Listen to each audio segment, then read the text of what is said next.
Hello बच्चों, कैसे हो आप सब। आज अपन स्टार्ट करने वाले हैं बोर्ड बायोलॉजी पीवाईक्यू सीरीज में chapter number 10 biotechnology and its application.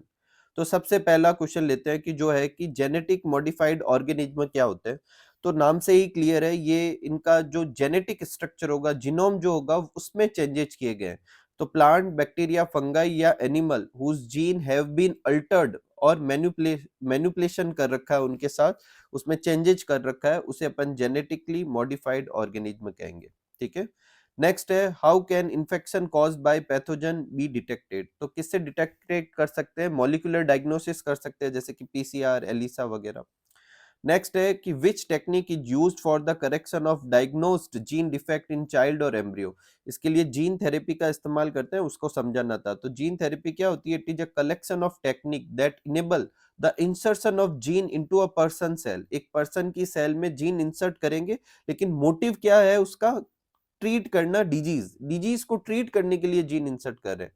The primary goal of gene therapy is to correct genetic defect by delivering a functional gene, और रिप्लेस करेगा किसको? नॉन फंक्शनल जीन को।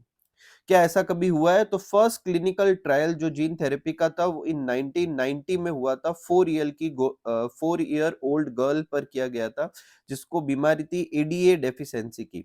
अब ADA deficiency में ADA जो adenosine deaminase enzyme नहीं बनता या कम हो जाता है, तो इसका ट्रीटमेंट क्या किया गया था? लिम्फोसाइट ली पेशेंट की ब्लड से, उसे इन विट्रो कल्चर करवाया, और उसके उसके अंदर इंसर्ट करवाया क्या अपन ने? फंक्शनल एडीए सी डीएनए।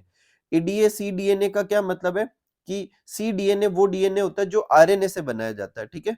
तो ये सी डीएनए वापस आरएनए बनाएगा, और फिर वो आरएनए का ट्रांसलेशन होकर क्या बनेगा? एडीए एंजाइम बनेगा। ठीक है। और फिर इन लिम्फोसाइट को वापस पेशेंट में डाल दिया। तो ये एक जीन थेरेपी का प्रिमिटिव टाइप का मॉडल था। ठीक है। नेक्स्ट है बोर्ड एग्जाम 2013 में पहला क्वेश्चन है, जीएमओ की full form genetic modified organism. Adenosine deaminase क्यों जरूरी होता है? तो एडिनोसिन डीएमिनेज एंजाइम जो होता है इम्यून सिस्टम को वर्क करने के लिए जरूरी होता है, और ये टी लिम्फोसाइट को मैच्योर करवाता है। अगर इसकी डेफिशिएंसी हो जाएगी तो वीक इम्यून सिस्टम होगा। ठीक है। नेक्स्ट है, write the role of biotechnology in agriculture by giving an example.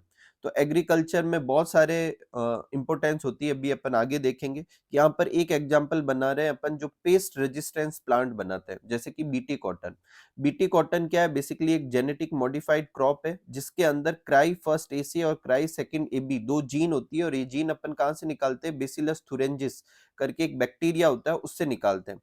और ये जीन क्या करती है कि एक इंसेक्टिसाइडल प्रोटीन बीटी टॉक्सिन बनाती है। अगर ये जीन मैं कॉटन में डाल दूंगा तो कॉटन में भी वो प्रोटीन बनेगी। अब इस प्लांट को जब कोई इंसेक्ट इंजेस्ट करेगा, वो अंदर लेगा उसको, तो उसमें भी क्या होगा? वो इन एक्टिव टॉक्सिन जो है उसके अंदर चली जाएगी, और उनकी जो मिड गट होती है उसमें एल्केलाइन पीएच होती है, वहां जाके ये प्रोटोटॉक्सिन या इनएक्टिव टॉक्सिन जो है वो एक्टिव में बदल जाएगा, और फिर उनकी मिड गट की सरफेस एपिथेलियम पर बाइंड करेगा, उसमें पोर क्रिएट करेगा, स्वेलिंग होगी, लाइसिस होगा, और इंसेक्ट की डेथ हो जाएगी। ठीक है। तो इस तरीके का पेस्ट रेजिस्टेंस प्लांट बनाने के लिए बायोटेक्नोलॉजी का इस्तेमाल कर सकते हैं। नेक्स्ट है, pomato plant is formed by protoplast fusion of which two plant. तो किससे करते हैं? टोमेटो और पोटैटो। एक मैं और एग्जांपल्स, एक आपको चीज समझा देता हूँ। सोमेटिक हाइब्रिडाइजेशन कभी आए कि सोमेटिक हाइब्रिडाइजेशन का एक एग्जांपल बताओ, तो यही एग्जांपल है, टोमेटो प्लस पोटैटो, उन दोनों का प्रोटोप्लास्ट फ्यूज करके पोमेटो बनाते हैं। ठीक है। नेक्स्ट है, write the scientific name of the bacteria that produce BT toxin. तो बेसिलस थुरेंजिस। ठीक है। नेक्स्ट है, give one use of biotechnology in field of medicine. तो 3 यूजेज होते हैं, मैंने तीनों लिख दिए। जेनेटिक इंजीनियर्ड इंसुलिन बनाते हैं, जीन थेरेपी एडीए डेफिशिएंसी से, और मॉलिक्यूलर डायग्नोसिस बाय पीसीआर और एलिसा से। ठीक है। If a diabetic person are given unprocessed pro insulin, तो क्या होगा? तो देखो, इंसुलिन जो अपनी बॉडी में बनता है वो प्रो इंसुलिन के फॉर्म में बनता है, जिसमें 3 चेन होती है, ए, बी और ये सी। तो ये सी जो है वो मैच्योर इंसुलिन में नहीं होती, उसको हटाने के बाद मैच्योर इंसुलिन बनता है। और ये जो प्रो इंसुलिन होता है ये नॉन फंक्शनल होता है, जबकि मैच्योर इंसुलिन जो होता है फंक्शनल होता है। तो अगर एक डायबिटिक पर्सन को अनप्रोसेस्ड प्रो इंसुलिन दे देंगे, तो वो मैच्योर इंसुलिन में तो कन्वर्ट नहीं हो पाएगा, और कन्वर्ट नहीं हो पाएगा तो वो क्या नहीं कर पाएगा? काम नहीं करेगा, नॉन फंक्शनल रहेगा, तो डायबिटिक पेशेंट को कोई हेल्प नहीं होगी। नेक्स्ट है explain the role of transgenic animal in production of biological product. तो देखो बायोलॉजिकल प्रोडक्ट बनाने के लिए ट्रांसजेनिक एनिमल्स बनाए जाते हैं। इसके दो एग्जांपल आप अच्छे से याद करें। एक ट्रांसजेनिक काउ रोजी जो 1997 में प्रोड्यूस की गई थी, सॉरी ट्रांसजेनिक काउ बनाई गई थी। अब ये जो गाय थी वो नॉर्मल गाय के कंपेयर में एक ऐसा मिल्क बनाती थी जिसमें ह्यूमन प्रोटीन इनरिच मिल्क था। उसके हर 1 लीटर दूध में या मिल्क में 2.4 ग्राम ये अल्फा लैक्ट एल्बुमिन जो कि ह्यूमन प्रोटीन होता है, इसको आप यहाँ नोट कर ले। अल्फा लैक्ट एल्बुमिन उस प्रोटीन की अमाउंट कितनी थी पर लीटर में 2.5 ग्राम थी, 4 ग्राम थी। और वो जो था ह्यूमन बेबीज के लिए काउ मिल्क के कंपेयर में ज्यादा बैलेंस फूड था। और एक ट्रांसजेनिक एनिमल बनाया गया अल्फा 1 एंटीट्रिप्सिन बनाने के लिए जो कि एम्फीसीमा को ट्रीट करता है। तो इस तरीके के बायोलॉजिकल प्रोडक्ट बनाने के लिए भी ट्रांसजेनिक एनिमल्स का इस्तेमाल किया जाता है। जीन थेरेपी अगेन अपन डेफिनेशन लिख चुके हैं। किस बैक्टीरिया से बीटी टॉक्सिन बनता है ये भी अपन लिख चुके हैं। जीएम प्लांट क्यों बनाते हैं?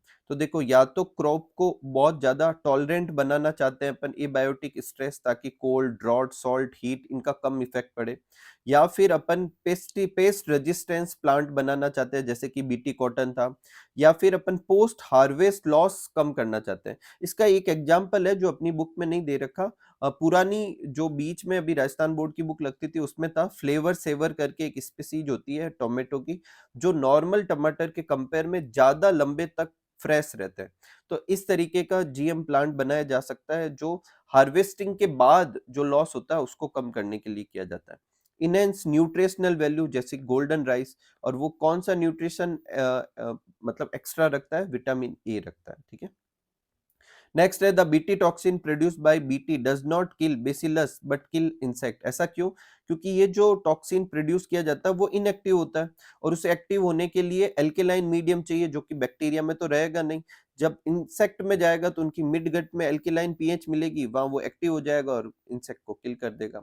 नेक्स्ट है what is the importance of biotechnology application in medicine and how does biotechnology help in human insulin. तो देखो बायोटेक्नोलॉजी जो होती है वो ऐसी मेडिसिन या थेरेप्यूटिक्स ड्रग्स बनाती है जो कि सेफ होती है, जिनसे एलर्जी नहीं होती। वर्ल्ड वाइड करीब 30 रिकॉम्बिनेंट थेरेप्यूटिक अलाउ कर रखी है, इंडिया में 12 अलाउ कर रखी है। अब इंसुलिन का देखते हैं। तो जो पहले इंसुलिन बनाते थे वो कहाँ से बनाते थे कि जो कैटल और पिग थे उनको मार के उनके पेनक्रियाज से एक्सट्रैक्ट करते थे, लेकिन एनिमल ओरिजिन की होने की वजह से वो एलर्जी कॉज करता था। तो इसे ओवरकम करने के लिए बायोटेक्नोलॉजी का इस्तेमाल किया गया।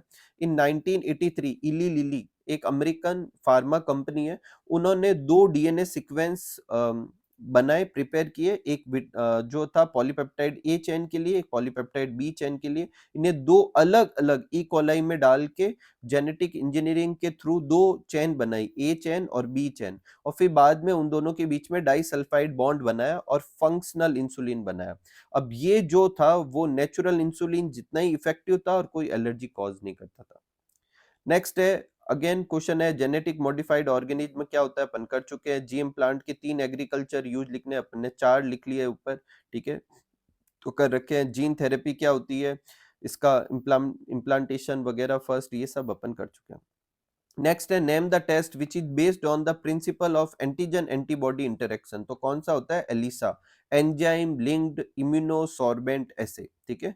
बायोपायरेसी क्या होती है? तो biopiracy is the term use to refer the use of bio resources. किसी बायो रिसोर्सेज का किसी मल्टीनेशनल कंपनी द्वारा बिना ओरिजिनल जो डिस्कवर या जिसके पास उसके राइट्स है उससे बिना पूछे, उन्हें बिना कंपनसेशन दिए उसका इस्तेमाल करना क्या कहलाता है? बायोपायरेसी कहलाता है।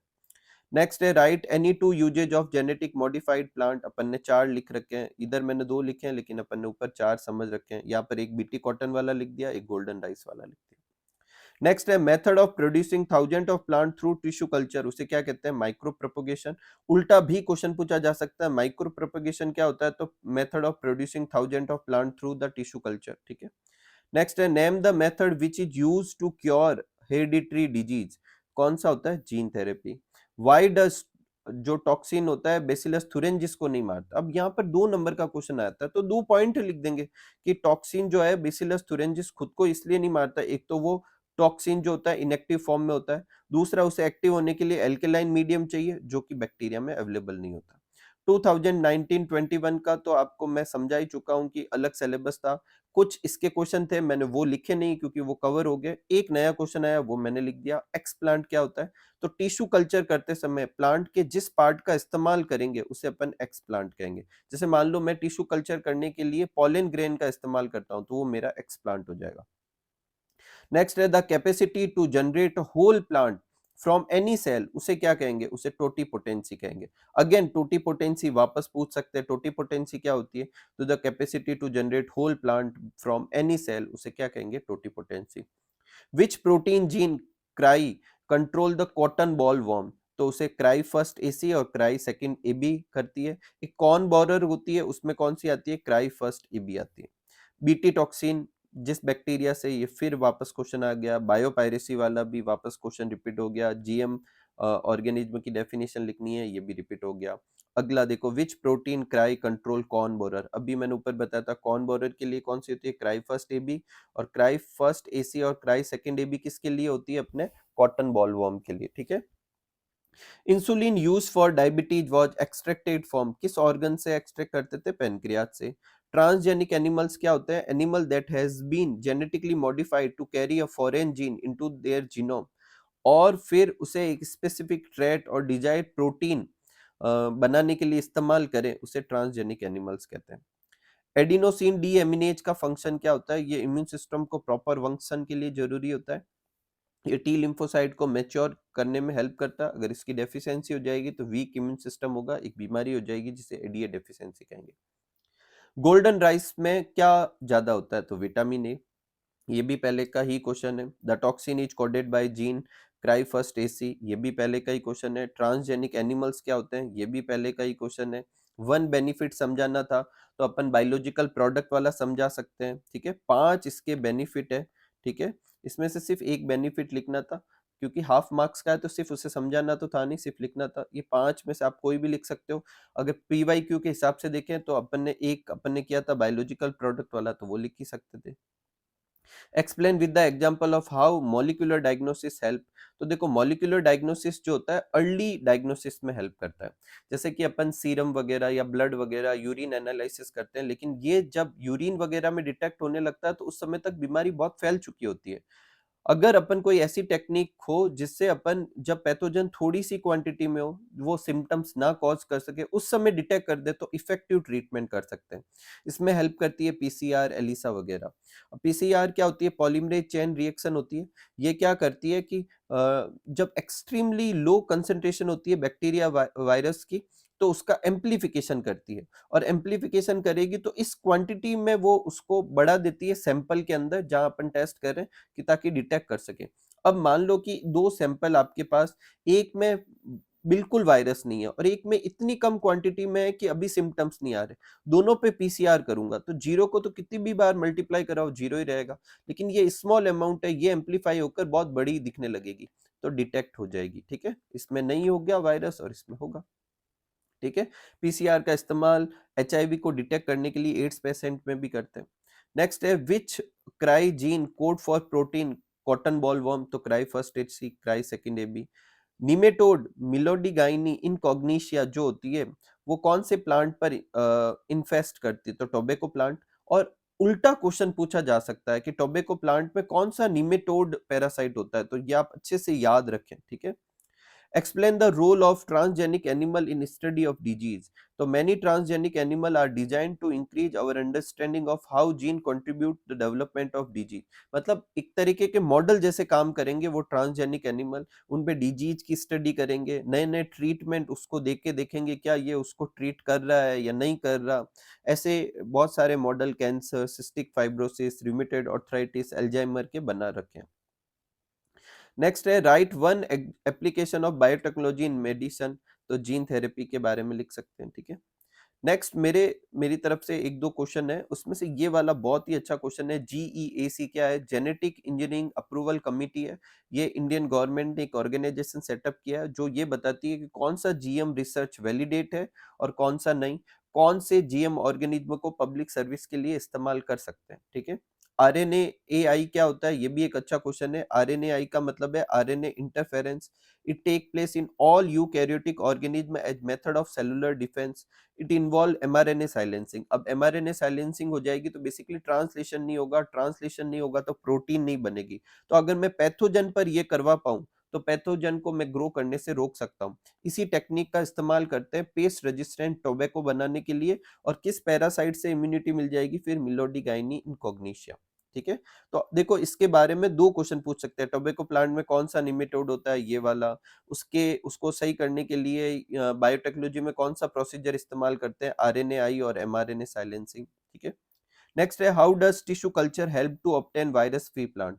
तो देखो मेरिस्टेम जो होता है वो किसी भी प्लांट का, उस पे कभी वायरस नहीं लगते। इवन जो इन्फेक्टेड प्लांट है उसका भी मेरिस्टेम हमेशा वायरस फ्री रहता है। तो आप वहां से सेल निकाल दो, उस पे टिश्यू कल्चर करके इन विट्रो बहुत सारे प्लांटलेट्स बना के नए वायरस फ्री प्लांट बना सकते हैं। ठीक है, तो इसी के साथ अपना ये चैप्टर पूरा होता है। उम्मीद करूंगा कि आप अच्छे से हार्ड वर्क कर रहे होंगे। मिलते हैं अगले वीडियो में, तब तक आप सब लोग खूब सारा हार्ड वर्क कीजिए, खूब खुश रहिए, खूब मस्त रहिए।